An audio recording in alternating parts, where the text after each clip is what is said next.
C'est exactement ça. On va apprendre à décoder en fait nos symptômes à travers une approche un peu alternative. Il y a des explications possibles. On va en parler avec Corinne Colin-Bellet. Bonjour Corinne. Bonjour Isabelle. Praticienne en épigénétique et psychologue également. L'épigénétique, c'est cette science qui montre que ce que l'on fait au quotidien a une incidence sur notre génome et peut donc aussi le restaurer.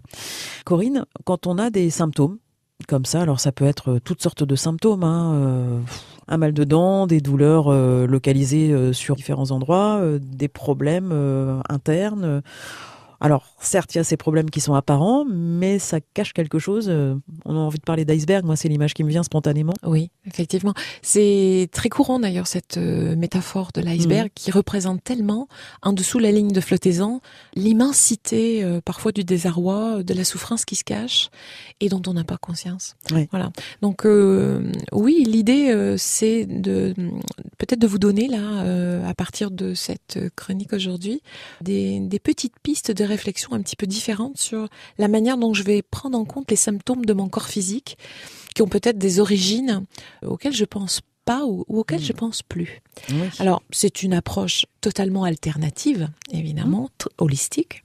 Donc, globale. Voilà, globale, qui rentre vraiment dans la pratique qui est la mienne aujourd'hui de santé globale, de comprendre que les situations mal vécues par le passé, non digérées, au sens propre comme au sens figuré parfois, puisque ça peut atteindre l'estomac, génèrent des conséquences sur lesquelles nous avons véritablement un pouvoir d'action, d'influence, et on peut le prendre en charge parce que ça, c'est ce qui aura un impact sur le retour à un corps santé. De manière générale, on peut dire, je pense, que avec un symptôme physique dans le corps, on peut s'interroger sur de quoi c'est le résultat finalement. Est-ce que ça peut être une contradiction de moi avec moi ou de moi avec la co-création que je peux effectuer avec le monde, un changement que j'ai pas souhaité, une attitude assez répétitive chez moi d'être assez pessimiste. Je vois le verre plutôt vide plutôt que plein. Est-ce que c'est un raisonnement que je m'évertue à maintenir alors qu'il est complètement dépassé? Il faudrait que je change d'attitude.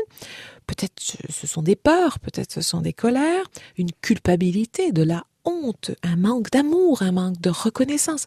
Il y a des tas de raisons qui poussent notre corps physique à manifester des symptômes pour nous alerter sur, souvent, le non-respect de nous, le non-respect de notre rythme, de nos besoins. Voilà, fondamentaux. Pas toujours évident en plus dans notre société moderne quand même. Voilà.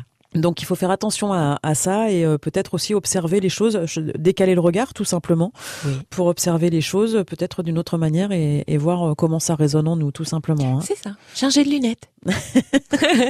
Mettre des lunettes alternatives. C'est ça. Merci beaucoup Corinne Colin-Bellet. Merci. On va continuer d'explorer effectivement cette pratique. À très bientôt.